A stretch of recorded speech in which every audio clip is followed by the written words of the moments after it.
Allez, on va passer à la présentation de Sophie Dubois, qui est donc pharmacienne, qui est coordonnatrice de la CPTS, c'est Communauté des professionnels de santé 13e, 14e à Paris, et qui fait un travail fabuleux. Voilà. Il faut le dire parce qu'elle est trop modeste pour le dire elle-même. Nous t'écoutons donc sur la collaboration médecin généraliste pharmacien.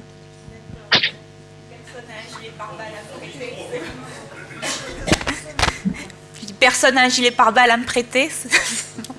Bon, on va y aller alors. Donc, j'ai une expérience de pharmacien d'officine, mais je ne suis plus pharmacien d'officine, comme le disait Anne-Marie Magnier. Mon travail consiste essentiellement à développer des pratiques et faciliter les coopérations entre les professionnels.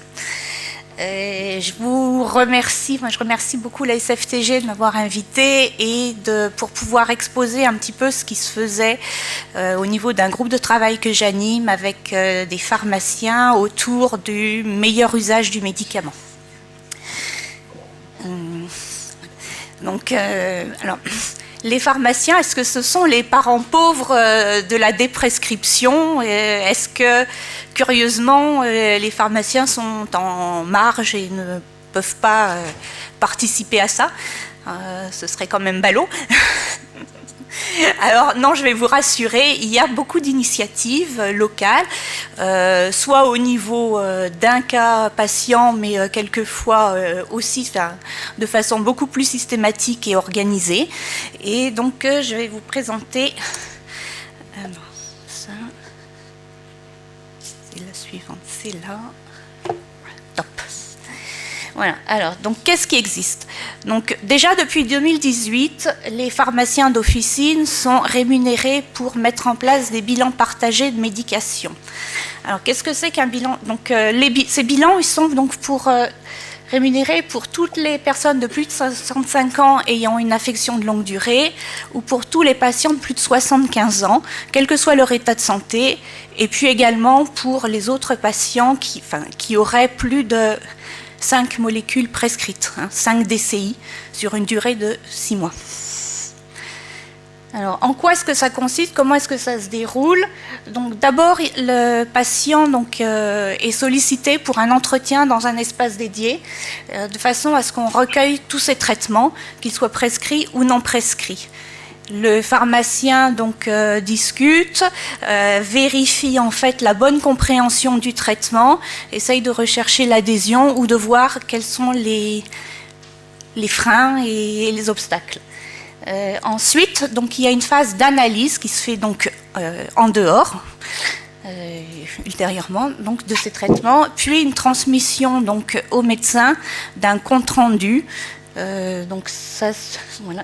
Et avec éventuellement des propositions.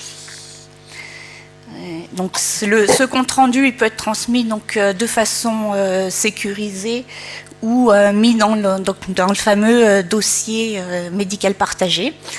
Et en fonction des résultats, le patient peut être amené à être sollicité pour un deuxième entretien, de façon, cette fois-ci, à mettre des conseils et essayer d'envisager une stratégie de modification de l'ordonnance.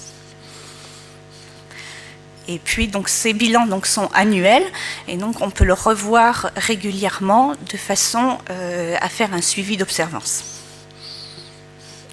Alors, quels résultats? Donc ça a commencé en 2018, il y a eu 15 000 bilans réalisés sur 807 pharmacies, ce qui, je l'avoue, n'est pas terrible, sachant qu'il y a un peu plus de 21 000 pharmacies en France. Mais on verra après où sont les obstacles. Alors, d'autre part, le groupe de travail que j'anime a travaillé sur des possibles 2 expérimentations qui puissent être un petit peu plus modélisées et dans l'idée d'aller un peu plus loin vers, au-delà du bilan partagé de médication, vers la révision d'ordonnances et éventuellement la conciliation médicamenteuse. Alors, dans la première expérimentation, c'est développer des cercles de qualité. Alors là, on n'a rien inventé, en fait, on est allé chez nos voisins suisses Et on a vu, donc eux mènent ça déjà depuis assez longtemps. Et donc l'idée, c'est d'animer un groupe de pratique avec 6-7 médecins généralistes et un pharmacien animateur voilà, pour donc analyser les pratiques, mais orienté médicaments. Pas du tout pathologie, mais vraiment en prenant classe thérapeutique par classe thérapeutique. Donc, le pharmacien animateur, donc pour ça, dispose d'une formation spécifique, d'un soutien méthodologique. Donc, actuellement, c'est Pharma Suisse qui nous soutient, mais ce sera peut-être plus tard au niveau des universités françaises. On va voir comment on va pouvoir poursuivre. Et puis, donc, on dispose également de l'appui de l'assurance maladie qui nous fournit donc les données pour chacun des médecins et les données pour le groupe. Voilà. Donc le programme là pour cette année, donc c'est l'antibiothérapie. On commence donc là pour ce trimestre-ci. Ensuite, donc les médicaments du tractus gastro-intestinal. Donc ce sera vraiment l'occasion de parler des IPP. Et puis donc ensuite les antalgiques et les anti-inflammatoires non stéroïdiens. Et l'année prochaine, quand on sera un petit peu plus rodé, on passera peut-être aux psychotropes. Voilà. Donc actuellement, c'est 13 pharmaciens animateurs, donc 13 groupes, sur 9 sites et 48 médecins qui sont impliqués en France.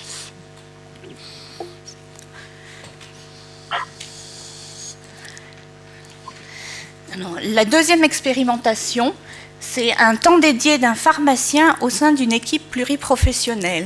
Donc là, c'est l'idée en fait qu'un pharmacien au-delà de ces pratiques de dispensation, puisse consacrer du temps pour intervenir donc, au niveau de la stratégie thérapeutique, pour sécuriser l'ordonnance et également aider à la déprescription et au sevrage, avoir des actions de prévention et essayer donc d'être un appui pour tout ce qui est pharmacothérapeutique. Donc je vous ai mis 3 exemples un peu plus concrets de ce qui se passe. Donc, le premier, c'est donc un projet de thèse d'évaluation des améliorations de la prescription chez les personnes âgées de plus de 75 ans. Donc là, on a fait un screening au niveau de la maison de santé. On a regardé les dossiers donc, des patients de plus de 75 ans qui avaient plus de 5 médicaments. Et on les passe avec un outil Stop and Start en collaboration avec l'interne de médecine et l'appui des bilans partagés de médication. Voilà, ce qui devrait aboutir, déjà de mettre un petit mémo dans les dossiers des patients sur ce qui aura été constaté et puis de pouvoir discuter en réunion de concertation pluriprofessionnelle des possibilités d'amélioration. Le deuxième exemple, c'est une intervention pour proposer des protocoles de prescription au sein, pareil, d'une équipe d'une maison de santé. Et le troisième exemple, c'était un appui pour la détection et la gestion des risques iatrogènes et aider au sevrage des benzodiazépines.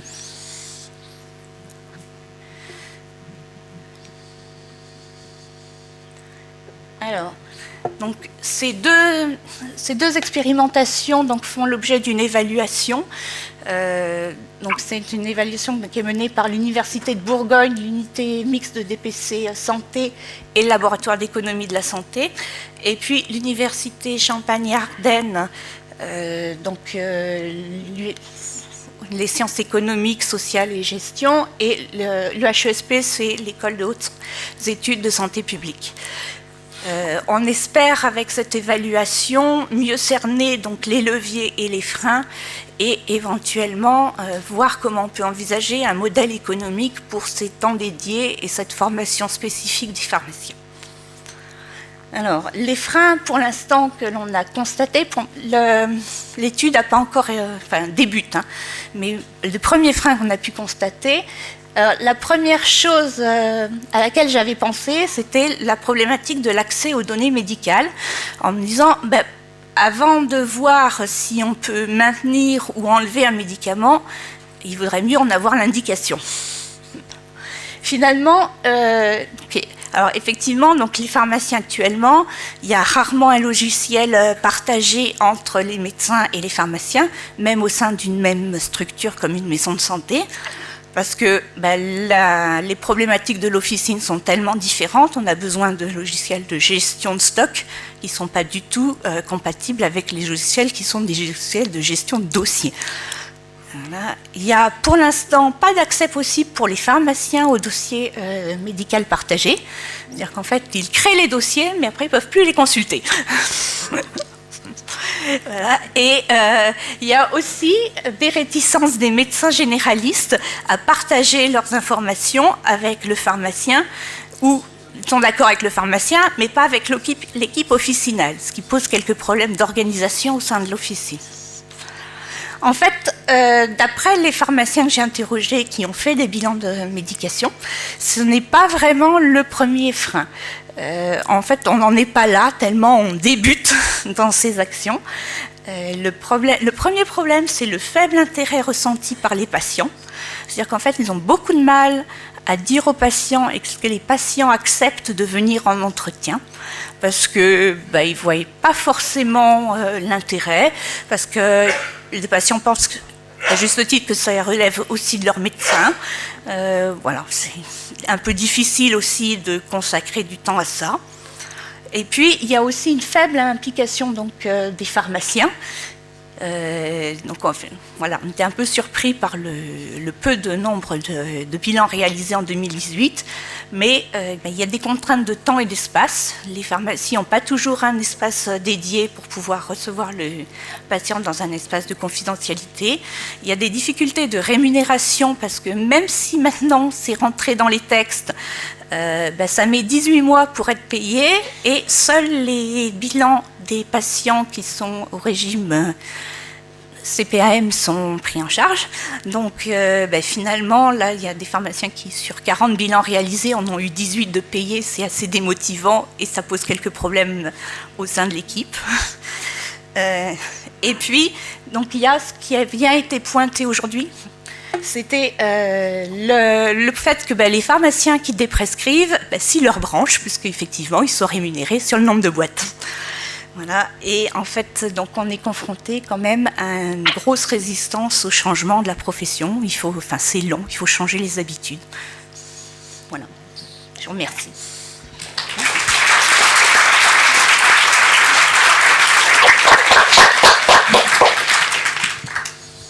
Merci Sophie. Est-ce que vous avez des questions au Québec? Oui. Oui, est-ce qu'il y a des questions dans la salle? Sinon, moi, j'aimerais bien demander à Mme Dubois, lorsque les bilans sont envoyés par les pharmaciens, quel genre de réponse les généralistes ont à la réception des bilans? Est-ce qu'il y a une action qui est entamée? Est-ce que généralement, ça mène à quelque chose dans votre expérience jusqu'à maintenant? Je suis allée voir donc 5 pharmaciens. Je n'ai pas vu les 807, mais les 5 pharmaciens qui s'étaient impliqués m'ont dit « je n'ai pas de retour ». Voilà. Donc il y a effectivement beaucoup à travailler, je pense, sur les coopérations, savoir ce que chacun peut faire et peut apporter et comment on met en œuvre le savoir de chacun. Voilà. Merci. D'autres questions? Chez nous, alors? Oh là là, il y en a plein. 1, 2, et puis 1, 2 et 3. Bonjour, Madi de Nantes. Je travaille dans une maison de santé pluriprofessionnelle et on a créé une petite association du quartier sur la santé, avec tous les acteurs de santé. Et je suis vraiment contente. Merci pour cette intervention, parce que j'étais un peu gênée par la première partie de notre après-midi, où c'était quand même très négatif sur le pharmacien d'officine, alors que nous, dans notre association, c'est un lien mais vraiment formidable qu'on a. Les pharmaciens du quartier sont dans l'association et on fait vraiment des choses super avec eux, des protocoles, et alors on ne fait pas encore le bilan de médication partagée parce que quand même, voilà, c'est 2018, c'est un peu récent, mais on va s'y mettre. On est un peu lent, mais on va s'y mettre. Et je trouve que c'était vraiment intéressant d'avoir cette présentation et surtout bien sûr, ils sont payés au nombre de boîtes. Nous, on est payés à l'acte. Donc, ensemble, on essaye aussi de mieux soigner les patients. Et surtout, la pharmacie, c'est l'endroit où on rentre comme ça. C'est ouvert à tous. Donc, pour les patients qui ont un peu du mal à se débrouiller dans notre système de santé, c'est vraiment un outil. Et moi, je trouve ce travail de notre association, c'est de la présence des pharmaciens, elle est essentielle et elle est très positive. Donc, merci de nous avoir fait cette présentation. Merci Madi. Je crois qu'effectivement, toute la clé est là, c'est que la conduite du changement est longue et qu'il va falloir trouver, comme il y a eu des alternatives à l'acte, des alternatives également au paiement au volume. Oui, merci. Oui, Madame de Félix. Puis ensuite, il y aura ici, Ouri, il y avait ici avant, mais il y a Madame de Félix, puis ensuite, et ensuite on repartira au fond. Oui, je voulais remercier Madame, en effet, parce que je crois qu'il n'y aura pas de solution à ces problèmes dont on a parlé sans les pharmaciens. Donc, d'une façon ou d'une autre, il va falloir arriver à ce que médecins et pharmaciens collaborent. Mais je voulais vous poser une question. Vous n'avez jamais parlé du DP, le dossier pharmacien. Les malades peuvent ouvrir en pharmacie un dossier où va être inscrit tout ce qu'ils prennent en pharmacie, quelle que soit la pharmacie et que ce soit prescrit ou non. Donc, je pense que c'est un énorme outil et vous n'en avez pas du tout fait état. Vous vous êtes juste plainte du fait que vous n'aviez pas accès au DMP. Hein. Alors, oui, c'est un tort. J'aurais dû mettre, en fait, il y a quand même des leviers. C'est qu'il y a beaucoup de pharmaciens motivés et qui sont prêts à aller dans cette démarche, même si pour l'instant, l'intérêt leur paraît pas forcément immédiat, mais ils sont prêts à aller parce que c'est l'intérêt du patient. Et effectivement, le DP, c'est un énorme levier, puisqu'on a l'ensemble des médicaments prescrits, enfin délivrés et non pas prescrits, justement, et aussi la possibilité d'avoir les médicaments non prescrits et délivrés à l'officine. Et sur toute la France, oui. Alors, ici, puis ensuite, mais je crois qu'il y a quelqu'un dans le fond avant vous. Oui, non, Marie-Laure, et puis ensuite dans le fond, et ensuite monsieur. Bon, il n'est pas nécessaire d'espérer pour entreprendre, hein, donc c'est un gros travail que tu as monté, Sophie. Moi, je ferai 2 observations. Moi, je crois beaucoup plus à ce qu'a proposé Madi et que tu fais, c'est-à-dire, je pense qu'on partira des territoires pour coopérer avec les gens volontaires. Et puis, il faut aussi secouer les puces des négociateurs conventionnels, parce que quand même, être payé à le nombre de boîtes vendues, c'est peut-être un peu archaïque. Et il faut peut-être que les pharmaciens arrivent à valoriser les systèmes de coordination qui, pour l'instant, sont internes et pas avec la ville. Moi, j'aimerais bien que le DPI dont vous avez parlé, là, ce dossier pharmaceutique magique, puisse être mis sur des plateformes interactives comme Terrisanté. Je crois qu'il y a quelques obstacles encore. Parce que ça permettrait justement de faire bénéficier un système de coordination justement des médicaments réellement absorbés par le patient. Moi, le DPI, je ne peux pas y avoir accès non plus. Je dois appeler le pharmacien. Donc, je pense que c'est quelque chose qui pourrait être un lieu de coopération sur les territoires. Hein, j'imagine pas France entière. Et je pense qu'effectivement, intégrer les pharmaciens dans tous les systèmes de coordination et de travail pluriprofessionnel est absolument indispensable. Mais qu'il faut aller les chercher. Et je suis bien contente que tu ailles les chercher, parce que nous, on a un peu du mal à les recruter en dehors de celui qui est juste à côté du cabinet, qui évidemment est très lié forcément au cabinet qui prescrit. Donc je pense qu'il y a quelque chose à développer, peut-être en partant du territoire, et en même temps peut-être envoyer des signaux forts au niveau des gens qui négocient la convention, pour que le travail de coopération fasse l'objet de nouveaux modes de rémunération, comme nous avons pu les avoir. Et pour les partager avec les pharmaciens, c'était compliqué avec cette histoire de TVA et compagnie. Donc je pense qu'il y a quelque chose à débloquer de ce côté-là pour qu'on puisse travailler. Marie-Laure, on a compris. Marie-Laure. Sophie, s'il vous plaît, c'est OK. Oui, je suis totalement OK. On va passer la parole au monsieur qui s'impatiente, mais il me semble qu'avant vous, il y avait quelqu'un dans le fond. Mais on va vous donner et on prendra personne dans le fond après. Allez-y, mais cours. Oui, alors, le dossier pharmaceutique n'est pas interopérable. En revanche, il y a une trentaine de logiciels médicaux en médecine libérale qui font déjà ce travail-là, aucun dans les hôpitaux, aucun dans les établissements comme les EHPAD. Vous avez la possibilité d'intégrer, et ça il faut un développement informatique de votre logiciel, d'intégrer ce qu'on appelle l'historique des remboursements intégrés. Tous les éditeurs de logiciels sont inscrits sur la plateforme Sésame Vital et peuvent avoir accès au kit historique des remboursements intégrés et faire les développements après pour créer des modules d'aide à la conciliation médicamenteuse qui permettent d'accéder aux données pour pratiquement 100% de la population française avec 1 an d'historique médicamenteux. Il faut simplement une carte vitale et une carte CPS. Voilà. Avec ça, vous pouvez rapatrier sur votre ordinateur l'historique médicamenteux. Ça n'est pas exigé de la part du référentiel de certification des logiciels d'aide à la prescription. C'est une honte, je le dis. D'autant plus que c'est moi qui ai recommandé ça et je n'ai pas été suivi. Il y a plus de 10 ans. On a perdu 10 ans.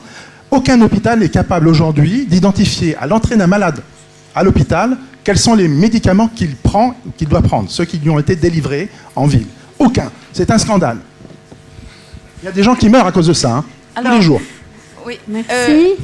Oui, moi j'avais une question pour les Canadiens plutôt, s'ils m'entendent encore. Je voulais savoir sur cette question des pharmaciens qui semble pas facile en France. Quel a été ou quel est le rôle des pharmaciens dans ce processus de déprescription? À quelle place ou à quel moment ils interviennent et pour faire quoi? Et voilà. Et comment ça fonctionne chez vous? Oui, je vais commencer, puis on pourra développer, mais il y a plusieurs aspects à votre question. En premier lieu, j'ai le commentaire de monsieur par rapport à l'intégration dans les pharmacies communautaires, donc les pharmacies de quartier, des informations, donc des réclamations médicamenteuses d'un patient, puis que ce soit centralisé à l'hôpital, que ce soit accessible dans tous les lieux où les patients vont requérir les soins. C'est maintenant le cas ici dans la province du Québec. Maintenant, ça dépend aussi au Canada, ça peut varier, mais principalement au pays. Maintenant, si vous êtes pharmacien communautaire, vous êtes en mesure d'avoir accès à cette base de données de médicaments, mais aussi des valeurs de laboratoire et dans plusieurs cas aussi des rayons X, etc. Puis en tant que pharmacienne, je dois dire que c'est une valeur énorme, une valeur ajoutée qui est extrêmement bénéfique pour notre pratique. Donc, pour déprescrire, pour évaluer toute ordonnance, pour nous, c'est devenu un prérequis presque dans notre pratique. Donc, pour clore là-dessus, on ne peut que renchérir de l'importance de cet aspect électronique. Au niveau de l'intégration des pharmaciens dans le processus de déprescription, il y a plusieurs aspects encore à couvrir. La première chose, c'est qu'il y a plusieurs provinces aujourd'hui au Canada qui remboursent l'évaluation du bilan pharmaceutique par un pharmacien, un frais fixe qui peut ensuite être renouvelé ou modulable selon différentes pathologies. Par exemple, en Ontario, si votre patient, la province de l'Ontario qui est voisine du Québec, si votre patient a le diabète, vous pouvez faire une évaluation, être payé un certain montant comme pharmacien, puis vous pouvez répéter l'évaluation aux 3 mois environ, et il y aura un temps qu'il y a un suivi et que les évaluations sont faites à cet intervalle. Donc, c'est quand même assez intéressant pour un pharmacien, quand on parle beaucoup de monétaire ici, de prendre en charge ce patient, puis aussi pour la qualité des soins. Donc, ça a vraiment aidé à l'implication des pharmaciens communautaires. Par contre, la réponse de l'autre côté, donc du côté des médecins, on se rend compte que quand les pharmaciens ne sont pas dans les mêmes locaux, souvent, c'est un défi, puisque la communication est une grande barrière. Je voulais aussi mentionner que notre équipe ici au Centre de recherche avec le Réseau canadien pour la déprescription, on a misé exactement là-dessus, donc sur la communication médecin-pharmacien. Donc, le pharmacien, on a parlé beaucoup de la brochure éducative pour les patients, c'était une chose, mais ensuite de ça, il y avait aussi une communication qui était envoyée aux médecins dans notre étude. Donc, il y avait les deux canaux de communication qui étaient ouverts. En misant seulement sur le patient, je ne devrais pas dire seulement, en fait, en misant sur le patient, on avait un taux de succès de 27%, mais donc au niveau d'arrêt des médicaments inappropriés chez nos patients âgés. On parle des sédatifs. En ajoutant cette intervention, donc en ajoutant la communication du pharmacien au médecin pour lui dire « voilà ce que je vous suggère, voilà ce que les données probantes démontrent », le taux est monté à 43%. Donc, ça parle ça parle de l'importance de ces interventions, qu'elles soient ensuite rémunérées pour en faciliter qu'elles se répandent dans la pratique, c'est une autre chose, mais nos données démontrent vraiment que les pharmaciens peuvent être un facteur de changement. Et puis finalement, leur intégration dans les équipes de soins est en cours au Québec. Elle est déjà réalisée dans plusieurs autres provinces aussi. Et donc, on se rend compte que d'avoir un pharmacien dédié seulement à l'évaluation des dossiers pharmacologiques, donc complètement dissocié de la dispensation de comprimés ou de vente, est une valeur à ajouter à la pratique pluriprofessionnelle. Merci.